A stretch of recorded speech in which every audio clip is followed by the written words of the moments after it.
감사합니다. 우리 하나님 말씀 받을까요? 우리 하나님 말씀은요, 마가복음 12장 28절부터 31절, 16장 15절 말씀입니다. 마가복음 12장 28절부터 31절, 16장 15절 말씀 같이 나누도록 하겠습니다. 이번 주와 다음 주에 이어서 계속 이 말씀 나눌 텐데요, 우리 같이 하나님 말씀 합독하겠습니다. 시작. 서기관 중 한 사람이 그들이 변론하는 것을 듣고 예수께서 잘 대답하신 줄을 알고 나와 묻되 모든 계명 중에 첫째가 무엇이니까? 예수께서 대답하시되 첫째는 이것이니 이스라엘아 들으라. 주 곧 우리 하나님은 유일한 주시라. 내 마음을 다하고 목숨을 다하고 뜻을 다하고 힘을 다하여 주 너의 하나님을 사랑하라 하신 것이요 둘째는 이것이니 내 이웃을 내 자신과 같이 사랑하라 하신 것이라. 이보다 더 큰 계명이 없느니라. 또 이르시되 너희는 온 천하에 다니며 만민에게 복음을 전파하라. 아멘. 네, 오늘 말씀은 마가복음 12장 28절부터 31절 그리고 16장 15절 말씀을 본문으로 미러 가스펠 네 번째 시간입니다. 순전한 복음 네 번째. 복음은 나 자신, 공동체, 세상과의 관계가 회복되었다는 소식이다. 복음은 나 자신, 공동체, 세상과의 관계가 회복되었다는 소식이라는 제목의 하나님 말씀을 증거하겠습니다. 옆에 사람이랑 한번 이렇게 인사해 볼게요. 복음은 당신을 다스릴 겁니다. 한번 인사하겠습니다. 복음은 당신을 다스릴 겁니다. 아멘. 너무 의미심장하게 바라보면서 인사하는 분들이 있는데 그렇게 될지어다. 아멘. 감사합니다. 여러분, 하나님이 우리에게 주신 축복 중 하나가 예술입니다. 아트, 예술. 예술은 뭐냐면요, 하나님과 그리고 하나님이 지으신 이 피조 세계의 아름다움을 표현한 것이 바로 예술이죠. 다시 한번요, 저는 이렇게 정의해요. 예술을 하나님과 하나님이 만드신 피조 세계의 아름다움을 표현한 것, 이것이 예술입니다. 자, 여러분, 이렇게 예술을 누릴 때 우리는 하나님과 그리고 하나님의 세계의 아름다움을 만끽하게 되어 있어요. 자, 그런데 이 예술 세계에서 탁월함이라는 게 존재하겠죠. 탁월한 예술. 그 탁월한 창의적 예술이 여러분 있는데요, 그 탁월하고 창의적인 예술의 특징 중에 하나가 바로 이거예요. 여러 가지 게 있지만 이게 있어요. 한번 들어보세요. 그것은 바로 많은 요소들이 함께 어우러져 입체적이고 총체적으로 믹스될 때, 창의적인 작품이 탄생해요. 다시요. 그냥 한 부분만이 아니고요, 많은 요소들이 함께 어우러져서 믹스돼서 입체적으로, 총체적으로 나타날 때 우리는 창의적인 작품을 만날 수 있습니다. 한번 예를 들어볼게요. 여기 지금 미술 하시는 분들이 많은데 여러분 그거 아시죠? 우리 교회에 예술하는 분들이 꽤 많습니다. 음악이나 미술.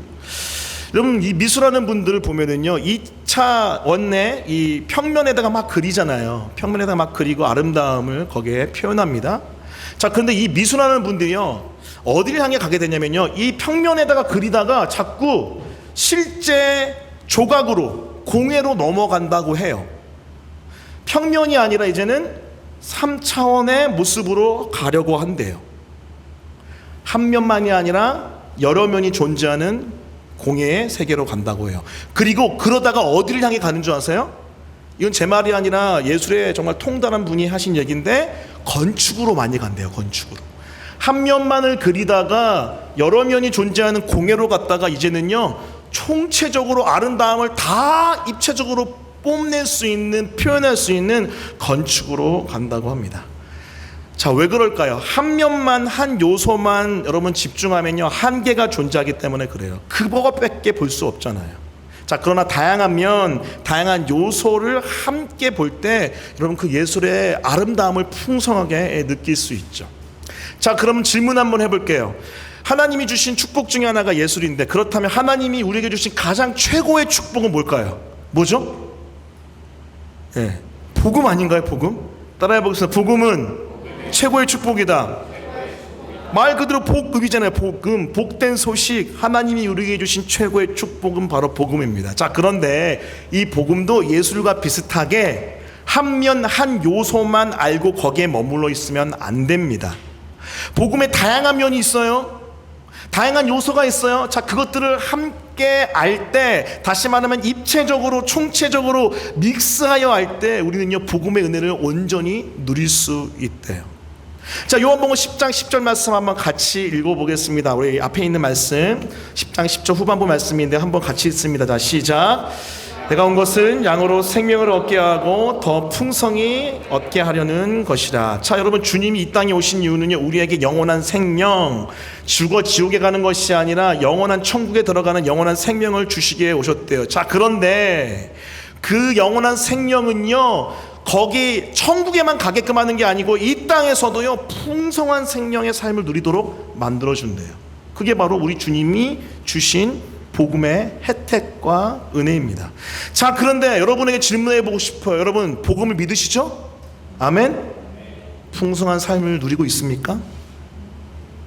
여러분, 삶이 모든 영역에 있어서 정말 넘쳐흐르는 은혜 가운데 복음의 풍성한 영광을 경험하고 있습니까? 사실 많은 분들이 그러지 못하다고 대답을 해요. 자, 여러 이유가 있겠죠? 그런데 오늘 저는 한 가지 이유 여러분에게 설명하려고 합니다. 그 이유는요, 복음의 한 면만 알아서 그래요. 복음의 한 부분만 알아서 그래요. 복음의 한 요소만 알아서 그렇습니다. 여러분, 기억하십시오. 주님은요, 복음을 그렇게 한 면만 알도록 하지 않으셨어요. 복음의 그 다양한 찬란한 면을 다 알고 누리도록 우리 가운데 주신 거죠. 자, 여러분, 하나 그림을 보여드릴게요. 그림을 보여주시겠어요? 여러분, 이 그림은요, 이 다이어그램은요, 풍성한 삶의 초대 첫걸음 기초, 지금 우리 교회 공동체가 하는 기초 양육, 제자 양육 교재에 나와 있는 핵심 그림입니다. 아주 중요한 그림이에요. 여기 보시면요, 그리스도 안에 있는 풍성한 삶이 있대요. 예수님을 믿고 그리스도 안에서 거듭난 나는요, 하나님 아버지와의 관계가 회복되면서 하나님을 알아가고 사랑하며 하나님을 예배합니다. 그렇죠? 자, 그런데 이것만이 복음이 아니라는 거예요. 복음이 이 한 면만 있는 게 아니라는 거예요. 여러분, 사형리 기억하시죠? 사형리, 하나님이 당신을 사랑하시며 당신을 위한 놀라운 계획을 가지고 계십니다. 그런데 그것을 누리지 못하는 이유는 죄 때문입니다. 3월 25죠. 여러분, 죄의 모든 것을 대가 지불하신 예수님의 십자가가 있고 네 번째 원리는 예수님 믿는 거잖아요. 그래서 하나님과의 관계가 회복되면서 우리는 많은 것도 누린다고 하는 게 사형리잖아요. 그런데 여러분, 그것만 있는 게 아니라고요. 복음은요, 여기서부터 시작해서 그 복음의 빛 아래서 나 자신과의 관계가 회복되는 게 복음이고요, 나 자신과의 관계를 넘어서 그 이웃과의 관계 또한 회복되는 게 복음 안에 다 들어있습니다. 그리고 그렇게 회복된 나 자신, 그 이웃과 함께 더불어서 이 세상과의 관계를 회복하고 세상을 섬기는 것, 이것이 복음의 총체적 입체적 모습이에요. 이 모든 면들이 믹스되어 우리 안에 풍성이 나타날 때 복음의 풍성함을 누릴 수 있는 거죠. 할렐루야. 자, 그런데 우리는 한 면만 아는 것 같아요. 많은 경우 하나님과의 관계, 그래서 예수 믿고 하나님과 관계 회복돼서 구원 딸랑 받고 끝난다, 이거 너무나 많이 들어본 복음이죠. 그런데 여기에만 멈추는 게 복음이 아니라고요. 그 이상의 것, 나 자신과 그리고 이웃과 온 세상과의 관계 또한 회복시키고 살리는 것이 복음인 줄 믿습니다. 자, 그래서 오늘은 사실 다른 설교하려고 했거든요. 근데 금요일날 예배 드리다가 금요일 예배가 좀 특별했어요. 부으심이 있었는데 금요일 예배하고 기도하다가 주일날 이 설교를 이번 주랑 다음 주 좀 해야겠다, 계속 복음에 대한 설교를 하는데 나중에 할 게 아니라 이번 주에 좀 해야겠다, 다음 주 해야겠다, 이런 생각이 들었습니다. 자, 그래서 여러분, 복음의 입체적인 총체적인 모습이 어떠한지를 한번, 그래서 여러분이 놓친 게 무엇인지 한번 살펴보기 원합니다. 자, 그래서 그걸 통해서 여러분이 복음의 풍성함을 맛보게 되는 은혜가 있기를 예수 그리스도의 이름으로 축원합니다. 할렐루야. 옆에 사람 한번 이렇게 인사해 보겠습니다. 복음은 풍성한 것입니다. 한번 인사하겠습니다. 복음은 풍성한 것입니다. 아멘. 자, 그렇다면 복음의 또 다른 아주 중요한 한 면, 그것은 바로 복음은 나 자신과의 관계가 회복되었다는 소식이라는 거예요. 따라해볼게요. 복음은 나 자신과의 관계가 회복되었다는 소식입니다. 자, 오늘 31절 말씀 읽어보겠습니다. 31절입니다. 우리 다 같이 한 목소리를 읽습니다. 자, 시작. 내 자신과 같이 사랑하라 하신 것이라 이보다 더 큰 계명이 없느니라. 자, 오늘 본문 31절이 있는 여러분 마가복음 12장 28절부터 31절은요, 성경의 핵심, 예수 그리스도의 가르침, 또 하나님 나라의 가르침의 핵심이 무엇인지를 우리에게 이야기하고 있습니다. 성경 핵심이 뭐죠? 하나님 사랑, 이웃 사랑이죠. 따라해보겠습니다. 하나님 사랑, 이웃 사랑. 이게 바로 성경이 말하는 계명의 핵심입니다.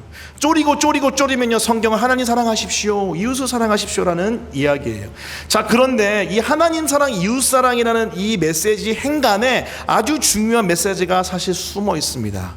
그것은 뭐냐면요, 31절에 등장하는데, 이웃을 사랑하는데 어떻게 사랑하냐면요, 따라해 볼게요. 내 몸과 같이 사랑하라. 다시 한번요, 내 자신과 같이 사랑하라. 이게 바로 성경에 나와 있는 아주 중요한 메시지입니다. 그것은 바로 내 이웃을 사랑할 때 내 자신을 사랑하듯이 사랑하라는 거예요. 자, 여기에 무슨 메시지가 숨어 있습니까? 여러분 기억하십시오. 여러분 자신을 사랑하지 못하면요, 이웃 사랑할 수 없습니다. 나 자신 하나님과의 관계 가운데 하나님의 사랑으로 건강하게 보듬어 안고 사랑하지 못하면요, 이웃 사랑은 택도 없어요. 소위 말하는 하나님의 사랑으로 내가 내 자신과의 관계를 회복해야 이웃과의 관계를 회복할 수 있다는 거예요. 결국 복음은 무엇입니까? 복음, 예수님 안에서 거듭나서 하나님과의 관계를 회복할 뿐만 아니라 하나님과의 관계를 통하여 회복된 내가 그 하나님 사랑 붙들고 나 자신을 이렇게 안아주는 것, 난 자신과 다시 친해지는 것, 이것이 바로 복음의 아주 중요한 또 다른 모습. 복음은 나 자신과의 관계가 회복되었다는 소식이에요. 할렐루야. 여러분 한번 이렇게 물어보세요. 나 자신은 나와 친한가? 어저께 양육을 하는데요, 제가 이런 거 질문해 봤어요. 여러분 하나님이랑 친하십니까? 물어보니까 여러 대답이 나와요. 근데 갑자기 이런 인사이트가 생겼어요. 그러면 여러분 자신과 친합니까? 딱 묻는데 여러 반응들이 있었습니다. 생각보다 나 자신과 친하지 않은 사람들 많더라고요. 여러분 어떻게 우리는 우리 자신과 친해지고 내 자신을 사랑하고 나를 돌보는 사람이 될 수 있을까요?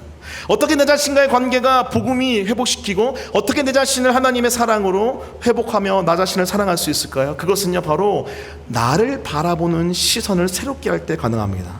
한번 따라해 보세요. 나를 바라보는 시선이 나를 결정한다. 여러분 기억하세요. 여러분을 어떻게 생각하고 바라보느냐가 여러분을 결정합니다.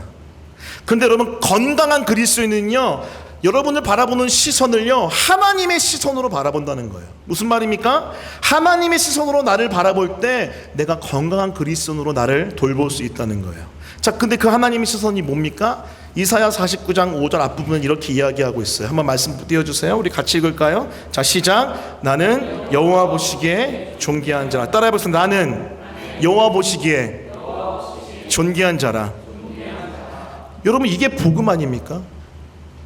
여러분 자신과 친하지 않은 이유가 뭘까요? 그것은 여러분 자신을 여러분이 잘못 보고 있기 때문에 그래요. 나쁘게 보고 있기 때문에 그래요. 여러분을 미워하기 때문에 그래요. 여러분 근데 기억하십시오. 하나님은 여러분을 그렇게 보지 않습니다. 하나님을 여러분을요, 존귀하게 봐요. 얼만큼 존귀하게 보는 줄 아세요? 그 아들 예수를 여러분 대신에 나 대신에 십자가에 저주하여 죽여 살릴 만큼 여러분이 존귀하대요. 여러분 그게 무슨 의미일까요? 여러분은요, 예수님의 피값, 한번 따라볼게요. 나는 예수의 피값이다. 여러분 너무나 많이 들은 얘기인데 여러분 이거 자세히 살펴볼게요. 피값이 뭐예요? 피값. 내가 예수의 피값이라는 것은 나는 예수의 피, 생명의 값어치만큼의 존귀함이 있다는 거예요. 예수님이 여러분 왜 우리 한 명 한 명을 왜 대신 죽어줄 수 있으셨어요? 여러분이 그만큼 존귀한 하나님의 자녀들이기 때문에 그렇습니다. 그 시선으로 나를 바라볼 때 내가 회복이 되고 일어나는 거예요. 그게 바로 하나님의 사랑으로 소위 말하는 자기 정체성을 회복하는 그리스도인의 모습입니다. 여러분은 하나님의 놀라운 사랑을 받은 하나님의 딸과 아들인 줄 믿습니다. 할렐루야. 따라해. 나는 하나님의 딸이다. 나는 하나님의 아들이다. 어떤 하나님의 딸, 어떤 하나님의 아들이에요? 여호와 보시기에, 아버지 보시기에 너무나 귀하고 존귀한 하나님의 아들, 딸. 그 아들 예수를 대신 죽일 만큼 귀하고 존귀한 하나님의 아들, 딸입니다. 사실 여러분 이번 학기가 저에게는 쉽지 않은 학기입니다. 제가 몇 번 얘기했죠. 여러 가지 많은 사건과 어려움들이 찾아오고 또 교회 공동체 개척하는 것들이 쉽지만은 않죠. 자, 그런데 여러분 제가 다시 한번 힘을 내서 회복해 나가는 여러 가지 이유 중에 밑바닥에 있는 게 바로 이거예요. 뭐냐면 아까 전에 우리가 고백했잖아요. 갈보리 십자가 드높이 솟도다. 저는 그 찬양을 부르면요, 없던 힘이 막 일어나는 것 같아요. 이해할 수 없어요. 제 인생 제가 다 이해할 수 없고, 아니 복음조차도 사실 이해할 수 없죠. 자, 그런데 죽음 뒤에 승리가 있대요. 근데 그럼 복음을 자세히 들여다보니까 세상에 뭐예요? 죄와 진노와 죽음인 내가 말도 안 되는 십자가의 은혜로 말미암아 다시 살아났다는 거예요. 사실 아내랑 제가 요즘에 자주 하는 얘기가 뭐냐면, 우리 너무 고생하는 것 같지 않아? 이런 얘기 많이 합니다. 우리 아내도 너무 고생하는 것 같아. 저도 가끔 참 고생하네. 꼭 이렇게 살아야 될까? 이게 답일까? 이런 얘기 우리도 모르게 나올 때가 있어요. 자, 그런데 아까 그 가사 뭐라고 그러죠? 주를 더욱 사랑, 그죠? 온 마음 다해 뜻 다해 주를 더욱 사랑. 왜 꼭 이렇게 더 사랑, 아니 오늘 고백처럼 온 마음과 뜻과 정성을 다해 예수님 사랑해야 하는 거죠? 그것은 바로 그 주님이 나를 그렇게 사랑한 거 아니에요? 온 마음과 뜻과 정성 다 쏟아가지고 나 사랑했으니까 뭘 이루어야 되기 때문에 어쩔 수 없이가 아니고요, 주님의 사랑에 겨워서 내가 그렇게 살아가는 거예요. 그러니까요 해결이 되더라고요. 할렐루야. 여보 해결했어. 해결했어요. 우리 아내는 아직 해결 안 됐나? 같이 하나씩 해 나가는 거죠. 너무나 중요한 포인트. 하나님이 여러분을 어떻게 보느냐, 그것으로 다시 한번 시작하는 거예요. 다시 한번. 그것이 바로 하나님의 존귀한 아들, 딸로서 사랑받는 자녀로서의 정체성 위에서 회복되어 나가는 여러분의 마음입니다. 여러분, 잠언 4장 23절에 이런 말씀이 있습니다. 모든 지킬 만한 것보다 더욱 내 마음을 지키라. 이는 생명이 근원이 예수와 남이니라. 여러분 따라해 볼게요. 모든 지킬 만한 것보다 더욱 내 마음을 지키라. 이는 생명의 근원이 이에서 남이니라. 여러분, 이런 정체성, 회복된 정체성, 하나님의 사랑으로 존귀한 아들, 딸이라는 정체성이 있다면요, 그 정체성 붙들고 자기 자신과의 관계를 회복해 나가는데, 특히 여러분 마음을 좀 들여다보세요. 마음. 옆에 사람 한번 보세요. 이렇게 한번 물어볼까요? 마음 괜찮니? 한번 물어보세요. 마음 괜찮니? 마음 괜찮니? 여러분, 이 질문이요 사실은 굉장히 부담스러운 질문입니다. 굉장히 부담스러운 질문입니다. 제가 신방사역하고 상담사역하고 양육사역할 때 이렇게 대화하다가 인트로하고, 이게 다 또 이게 방법이 있어. 인트로 일상 나누다가 이렇게 대화하다가 제가 이렇게 그 마음을 향하여, 그 지체의 마음을 향하여 이렇게 가다가 살짝 질문합니다. 요즘 마음 어떠세요? 라고 물어보는요, 그런 질문 처음입니다. 너무 오랜만입니다라고 하는 사람이 왜 그렇게 많아요? 왜 그럴까요? 마음에 관심이 없는 것 같아요. 다른 사람 교회 공동체에서도 내 마음 별로 관심 없는 것 같고, 여러분 심지어 나도 내 마음에 관심이 없어요. 왜 그럴까요? 보이질 않으니까. 여러분 그거 아세요? 보이지 않는 영역에서의 일들이 보이는 것들을 결정해요. 다시 말하면 보이지 않는 내 마음이요, 보이는 내 삶을 결정한다요. 그래서 여러분 마음 돌봐야 돼요. 건강한 자기 정체성 위해서 여러분 마음을 잘 돌봐야 됩니다. 그래야 여러분의 영혼이 성장합니다.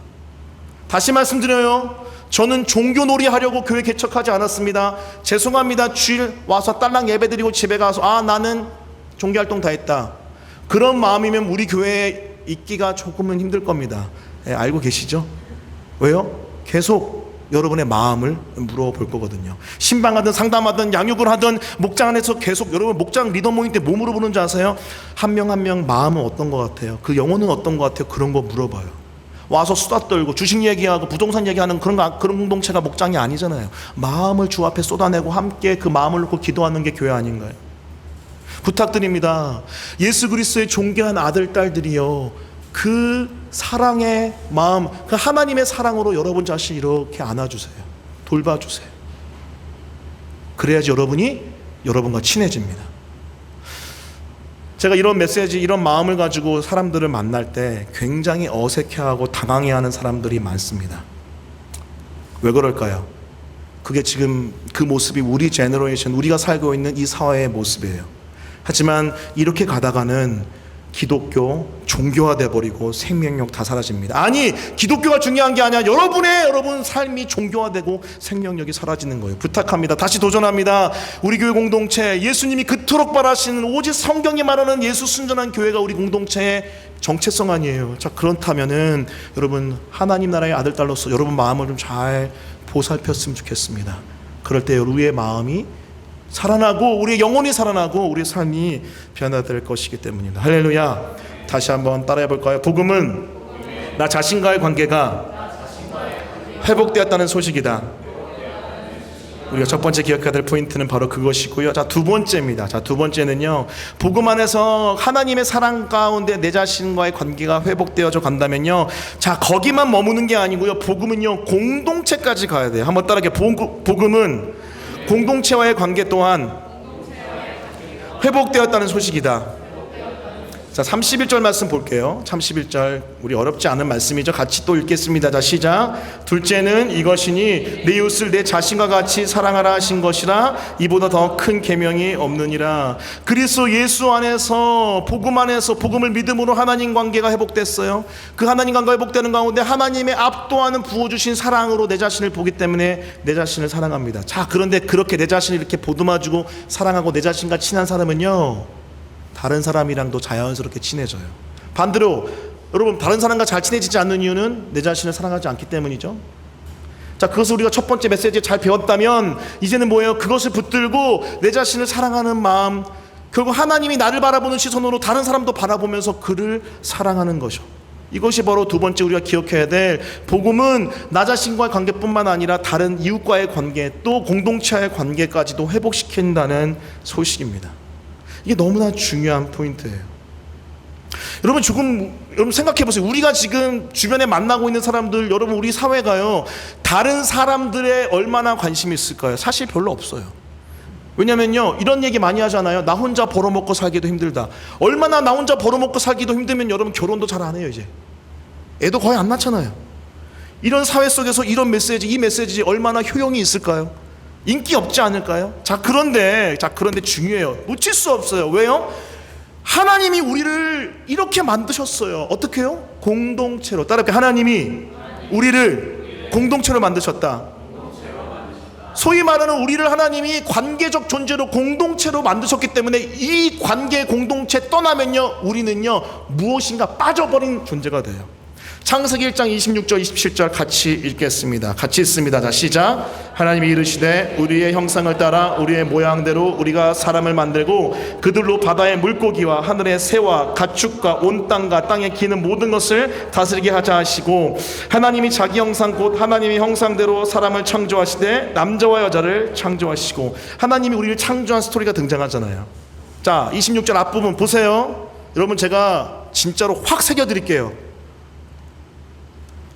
복음이 자꾸 개인주의화 되는데 절대로 개인주의화 되면 안 된다는 걸 알려드릴게요. 개인이 너무 소중하지만 개인을 품고 공동체까지 가야 된다는 걸 알려드릴게요. 자, 하나님이라는 단수로 하나님이 표현되죠. 자, 그런데 하나님이 자기 자신을 제칭하실 때 뭐라고 얘기합니까? 우리라고 합니다. 우리. 이건 신비입니다. 한 분 하나님이 세 분이시래요. 삼위일체 세 분인데 한 분이래요. 하나님 단수인데 우리래요. 우리인데 또 단수예요. 하나님 이르시되 우리의 형상 따라 우리의 모양대로 우리가 사람을 만들자고 하십니다. 자, 그래서 사람을 만드시는데 27절 하나님이 자기 형상, 우리 공동체 같은, 공동체는 아니에요. 또 여기서 공동체 하면 이단이에요. 공동체 같은, 게 신비이기 때문에 참 어렵습니다. 자, 아무튼 하나님이 자기 형상, 공동체 같은 그 자기 형상 곧 하나님의 형상대로 사람을 창조했기 때문에 어떻게 된 거예요? 남자 여자가 나온 거예요. 남자 한 명, 한 존재가 아니라 남자 여자. 여러분, 남자 여자는 남자 여자로 끝나지 않죠? 한 몸 합하여 결혼하면 어떻게 됩니까? 자녀가 태어나잖아요. 공동체를 말합니다. 이게 바로 우리의 존재 모습이에요. 자, 그렇기 때문에 우리는 공동체적으로 존재할 수밖에 없고 관계적으로 존재할 수밖에 없기 때문에 기억하세요. 이웃을 밀어내면요, 사실 여러분의 일부분을 뜯어나가 버린 겁니다. 아이, 괜찮아, 나는 나면 돼. 아유, 나는 나 혼자 있으면 돼. 아니요, 그건 내 반을 찢어 나가는 거예요. 내 다리를 찢는 거예요. 내 발을 찢는 거고, 여러분, 내 손을 찢는 겁니다. 온전하지 못한 모습이에요. 자, 그렇기 때문에 그렇게 많이 이 사회가 지금 이상한 일들이 일어나고 부조리가 일어나는 거 아니겠어요? 이웃에 대한 관심이 전혀 없는 채 나 혼자만 살아가는 삶, 말 그대로 영적 개인주의가 판을 치고 있는 곳이 바로 우리의 사회입니다. 한국? 아니요, 한국뿐만 아니라 미국도 장난이 아니에요. 영적 개인주의로 꽉 차 있는 모습들, 너무나 안타깝고 가슴 아픕니다. 여러분 도전합니다. 여러분, 여러분의 이웃에 대한 관심이 얼만큼 있습니까? 여러분, 하나님 여러분이 허락하신 공동체, 가깝게는 가정, 여러분 가정의 부모님들, 여러분 가족들, 여러분 얼만큼 관심이 있어요? 친지들 얼만큼 관심이 있습니까? 여러분 불러준 교회 공동체 옆에 있는 사람들에게 얼만큼 관심이 있고, 여러분이 다니는 학교와 직장에 여러분 속해 있는 공동체에 얼만큼 관심이 있습니까? 여러분, 제가 한국에서 사역하고 떠나온 지, 이제 갔다 온 지 한 7, 8, 9년 돼 있잖아요. 근데 그거 아세요? 많은 지체들이 이런 삶을 살아가더라고요. 옛날엔 그래도 좀 공동체성, 청년 공동체 하면서 공동체성이 있었는데, 이제는요, 나 혼자 신앙생활 하기도 버거운 삶을 살아가고 있더라고요. 이해해요. 어렵죠. 어렵습니다. 지금 여러분 혼자 신앙 지키는 것조차도 어려운 시대인 거 인정해요. 공동체는 둘째치고 나 혼자라도 살아남는 거 어려운 거 인정해요. 신앙적으로도 이해해요. 자, 그런데 너무 심해져 가고 있어요. 너무 심해져요. 여러분 조금 넓히면 우리 가족이에요. 우리 가족은 여러분 결혼하여 낳은 자녀 딱 거기까지예요. 제가 장담합니다. 영적 상태 거기서 멈춰서 그냥 쭉 가요. 이거 무서운 얘기예요. 제가 요즘에 자주 하는 말 뭐죠? 결혼해서 영적 세팅이 되거든요. 결혼한 다음에 초반에 영적 세팅 딱 되잖아요. 신혼부부 아기 낳을 때 딱 세팅 되잖아요. 그 상태로 10년이에요. 여기 룰이에요, 룰. 왜냐하면 저거랑 아내랑 경험했던 거. 많은 부부들이랑 상담해서 내린 결론, 결혼해서 10년 쭉 가요. 처음에 힘들어, 모르겠어, 그 상태로 우리라도 챙기자 하고 가면요, 이해는 해요. 그런데 그 상태로 가면은요, 팔 하나 떨어져 있고 발 하나 떨어져 있는 영적인 상태로 그냥 가는 거예요. 그러다가 여러분 아이들이 초등학교 중학교 올라가잖아요. 여러분 그때 한번 좀 약간 자극이 와요. 아이들이 사춘기 때, 그리고 대학 가거나 취업할 때, 그럴 때 한 번씩 자극이 딱딱 옵니다. 여러분 저는요 너무나 안타까운 게, 그렇게 멈춰있는 채로 쭉 가는 모습들이 너무나 안타깝고 가슴 아픈 거죠. 힘들지만 여러분 부탁드립니다. 힘들지만은 여러분 이웃을 향하여 손을 내미십시오. 같이 함께 나아가자고 서로 애써 보십시오. 사실 여러분이 변화되지 않고 성장하지 않는 이유는요, 하나님이 그 사람 여러분에게 보내줬고, 하나님이 그 사람 통해서 여러분에게 말하려고 하는데 여러분이 그 사람 밀어내서 여러분 성장 못하는 것일 수도 있어요. 여러분 제가 변화의 원리 설교할 때 여러분 이 메시지 기억나세요? 관계를 통해 증거된 메시지가 변화를 일으킨다는 메시지 기억나세요? 감사합니다. 그래도 한 3, 4명 끄덕끄덕 해주셔서 감사해요. 따라해볼게요. 관계를 통해 증거된 메시지가 변화를 일으킨다. 여러분 너무나 중요한 포인트입니다. 왜 여러분, 제가 이렇게까지 얘기할게요. 자 보세요. 여러분 정말 변화되고 싶으세요? 여러분 회복되고 싶으세요? 여러분 성장하고 싶으세요? 그러면은요 관계를 통해 들어온 메시지를 붙드세요. 그래야 바뀌어요. 그렇게 계속 밀어내면은요 그냥 그 상태로 쭉 가요. 대표적으로 경험한 사람이 저였어요. 저 굉장히 교만한 사람이었습니다. 나름대로 머리가 좋다고 생각하고 다른 사람 얘기 절대 안 듣고 저 혼자 다 계산해서 결정했던 교만한 그런 학생이었고 그런 대학생이었습니다. 근데 이게 여러분 영적인 것에도 올라와가지고 내가 하나님 만나면 되지 딴 사람 다 필요 없어, 그런 희한한 영적 개인주의, 영적 낭만주의에 빠지더라고요. 나면 돼, 괜찮아, 하나님만 있으면 돼. 근데 웬걸 안 변해요. 어느 정도는 올라갑니다. 근데 그 위에 절대 못 들어. 근데 하나님이 그때 이 메시지 깨닫게 하셨어요. 정신 차리라. 로마서 1장. 하나님의 복음이 어떻게 우리에게 왔어요? 선지자들을 통하여. 착각하지 마라. 선지자를 통하여 온 것이 하나님의 복음이다. 근데 그 선지자를 통하여 제가 맞아버린 거예요. 나에게 온 하나님의 사람들, 이웃을 거부했구나. 두 손 들었어요. 아직도 기억나요. 제 부모님과 함께 살았던 그 집에서 손 들고 하나님 보내주세요, 다 받아들일게요. 그러면서 하나님 주신, 관계를 통해 주신 하나님의 음성들이 들리기 시작했습니다. 그거 아세요? 7, 8년 동안 쳤는데 해결 안 된 게, 그 전도사님, 그 형님, 그 사람들과 함께 1시간 반 대화를 통해서 풀려나가기 시작했어요. 기적과 같은 일이었습니다. 그러면서 사실 성장이 일어났어요. 여러분 제가 지금 여러분을 마음을 들여다보고 마음을 부둥켜 안고 메시지를 나누고 때는 성령의 역사 가운데 흘려보내는 이런 것들 저 혼자 배운 게 아니에요. 거인의 어깨 위에 올라가서 이렇게 본 거예요. 이렇게 하는구나. 그래서 여러분 이 사역들도 할 수 있게 됐었어요. 부탁드립니다. 여러분에게 주신 하나님의 사람들, 밀어내지 마십시오. 공동체 밀어내지 마십시오. 변화되지 않는 이유는 그것 때문이에요. 여러분, 변화되고 싶으면은 그들을 받아들이십시오.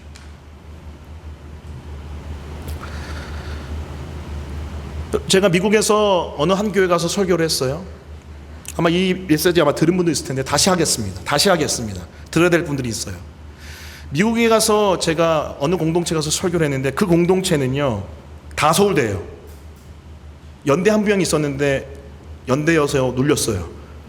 굉장히 뭐랄까 컴플렉스가 있어요. 참 이상한 동네였어요. 예.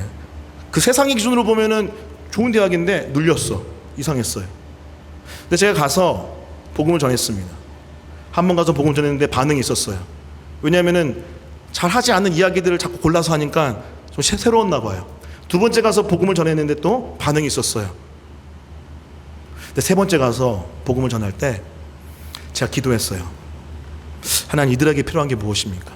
다 서울대고 다 진짜 어마무시한 사람들인데, 자, 소위 말하는 한국에 귀국하면은 한국의 엘리트로서 리더가 되는 사람들인데 이들에게 필요한 게 무엇입니까? 기도하다가 관계를 통해 증거된 말씀이 변화를 일으킨다 딱 붙들었어요. 그리고 가서 잠언 3장 말씀 가지고 그거를요 되게 부드럽지만 내용은 그냥 어마무시한 내용을 전했어요. 근데 중간에 누가 하면 손을 들어. 설교하다가 손 든 건 처음이었어요. 누가 하면 손을 들더니 목사님, 저는 그렇게 생각하지 않습니다. 딱 그렇게 얘기하시는 거예요. 저는요 그 전에 그런 반응을 경험해 본 적이 없습니다. 기도하기는 앞으로도 그런 거는 경험해 보고 싶지 않습니다. 여러분, 설교할 때 손 들지 마세요. 끝나고 와서 물어보세요. 근데 그러면서 그분이 왜 관계를 통해 증거된 메시지가 변화를 일으키냐고 하면서 막 따졌어요. 그래서 제가 아, 그렇습니까? 네, 알겠습니다 하고 네, 알겠습니다 하고 제가 계속 전했어요. 끝까지 전하고 이제 피드백을 끝나고 이제 자연스럽게 교육자님을 듣는데, 그분이 사실은 그 지역에 있는 그 학교 교수님이세요. 되게 똑똑한 분, 어떤 한 분야에 탁월한 분이세요. 근데 그분이 관계에 어려움이 있대요. 근데 제가 너무 정통으로 찔러버린 거예요. 근데 여러분, 하나님이 왜 저를 통해 그 공동체에 그 메시지를 전하겠을까요? 너무 필요했던 거예요. 그게 똑똑하니까 자기들이 성경 보고 여러분 유튜브 보고 다 알아요. 심지어 신학생들보다 목회자들보다 더 많이 아는 사람도 있어요. 여러분, 진짜 그랬어요. 그들과 대화하는데 깜짝 놀랐어요. 목사님의 신학적 성향은 어디에 있으십니까? 라고 물어보더라고요. 깜짝 놀랐어요. 자, 그런데 안 변합니다. 이웃사랑이 없어요. 하나님 나라 희생하진 않아요. 여러분, 애쓰긴 해요. 근데 희생하진 않아요. 안 변해요. 그래서 제가 여러분, 사실 여러분 이게 더 이 이야기를 알면, 자세한 이야기를 알고 싶은 분은 저에게 또 찾아오십시오. 아주 흥미진진한 이야기를 제가 다 빼고 한 겁니다. 정통으로 얘기했어요. 나중에 어떤 목사님들이 이런 얘기 하더라고. 왜 그때 그렇게 설교했냐고. 그러니까 손들지. 그러니까 그렇게 반응하지. 전 이렇게 얘기했어요. 목회자로서 나는 정직하게 저 기도했어요. 그 전날 진짜 기도하다가 인간적으로 좀 빼고 싶은 분이 있었거든요. 근데 기도하다가 주님이 아니래요. 그거 다 넣어서 했어요. 무엇입니까? 지금 우리 시대의 모습을 단편적으로 보여주는 게 아닙니까? 여러분, 부탁드립니다. 이웃에게 손을 내미십시오. 또 이웃을 통해 들어오는 은혜를 여러분 받아들이십시오. 부족할 수 있어요. 여러분, 저에게 온 멘토가요, 저는요 엘리트를 하나님 주실 줄 알았어요. 스마트하고 투웨이 커뮤니케이션 잘하고 나의 모든 것들을 뛰어넘는 분이 오실 줄 알았는데 웬걸 일방적인 분이, 입을 열면은 1시간 반 동안 멈추지 않는 분이었어요. 제가 그래서 계속 얘기하는지 모르겠지만, 여러분, 하지만 하나님 보내신 이유가 있다는 거죠. 겸손하게 받아들이십시오.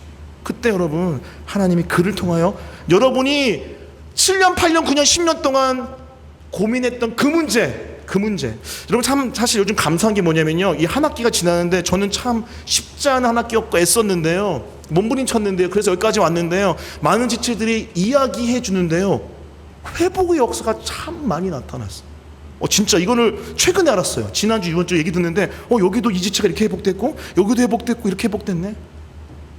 전 이렇게 확신합니다. 우리가 공동체로 모여, 아들랑 공동체로 모여 하나님의 말씀 앞에서 목회자든 성도든 그 말씀 앞에서 서로 상호 교제하면서 사랑했기 때문에, 그렇기 때문에 우리가 회복된 줄 믿습니다. 할렐루야. 그렇기 때문에 나오십시오. 그게 바로 복음의 또 다른 면인 복음은 나 자신을 넘어 공동체의 관계조차도 회복시키는 하나님의 소식이라는 것입니다. 말씀을 정리하겠습니다. 여러분, 복음은 하나님과의 관계뿐만 아니라 내 자신과의 관계를 넘어 또한 공동체의 관계 또한 회복시킵니다.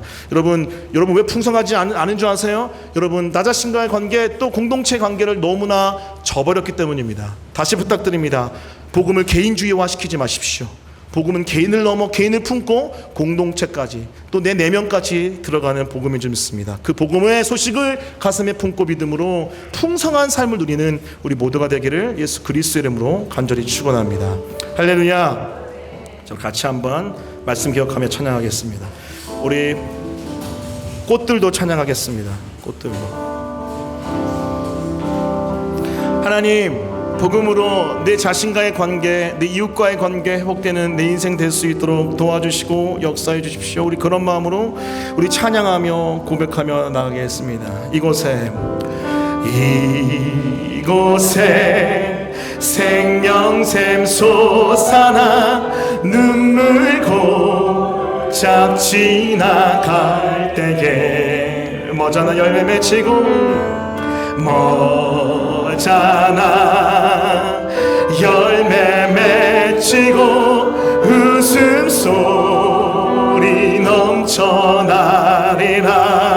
다시 한번 고백하십시다. 이곳에 생명샘 솟아나 눈물 골짝 지나갈 때에 머잖아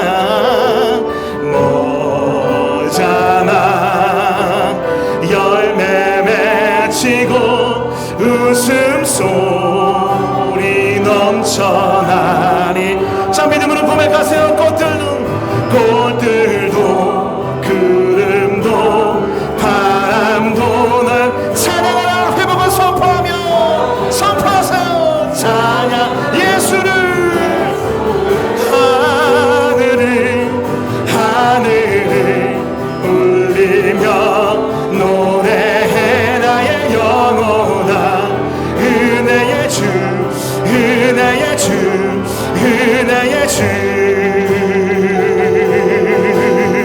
다시 한번 믿음으로 내 마음에 선포해. 이곳에 생명샘 솟아나 눈물 고작 지나갈 때에 머잖아 열매 맺히고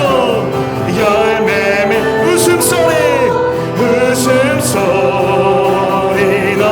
우리 영혼에 선포하세요. 꽃들도 구름도 바람도 날 찬양하라 예수를 하늘을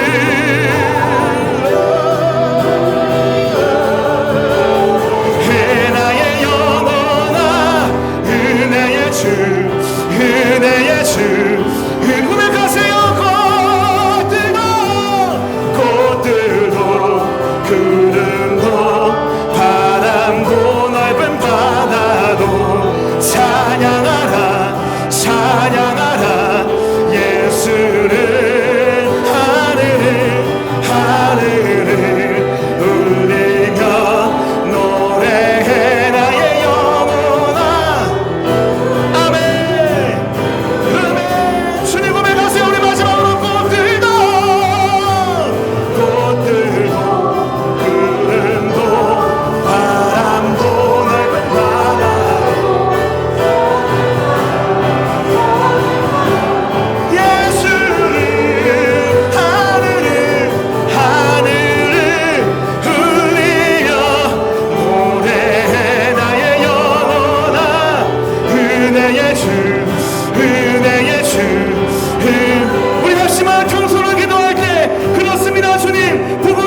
하늘도 구름도 바람도 넓은 바다도 찬양하라 찬양하라 예수를.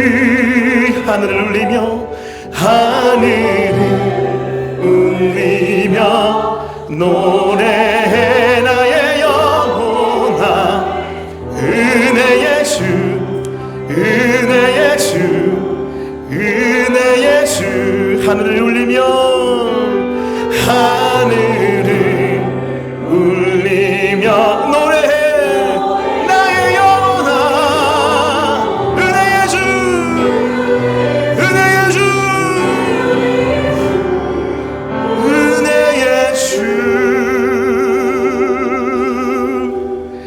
살아계신 하나님 아버지, 우리는 종교 놀이, 종교 습관 때문에 이 자리에 온 것이 아니라 살아계신 아버지와 함께 만나 교제하고 주님의 속삭임을 듣고 우리의 마음을 쏟기 위해 이 자리에 나온 줄 믿습니다. 주님, 복음은 내 자신과의 관계, 그 정체성과 마음을 회복시키는 소식인 줄 믿습니다. 너무나도 많은 지체들이, 너무나 많은 성도들이 자기 자신을 사랑하지 않고 괴롭히며 미워하며 혼란 가운데 있는데, 하나님이 나를 사랑하듯 그 사랑의 힘으로 나 자신을 사랑하게 도와주십시오. 특별히 하나님, 마음을 돌보게 하십시오. 지나가겠지, 어떻게 되겠지 하지 않게 하시고 내 마음을 하나하나 믿음으로 돌보는 우리가 될 수 있도록 역사하여 주시옵소서. 그 힘으로 나에게 보내신 그 이웃을 사랑하는, 품는 우리 모두가 될 수 있도록 역사하여 주옵소서. 그렇게 하실 주님을 신뢰하며 예수님의 이름으로 기도합니다. 아멘. 지금 우리 구주 예수 그리스도의 은혜와 하나님 아버지의 말할 수 없는 사랑과 성령이 함께 하시고 은혜 베푸시는 역사가 이 자리에 나와 복음은 나 자신과의 관계, 공동체의 관계를 회복시키는 하나님 나라의 좋은 소식이란 것을 다시 한번 듣고 믿고 반응한 모든 지체들 머리머리 위에 지금부터 영원까지 함께 있을지어다.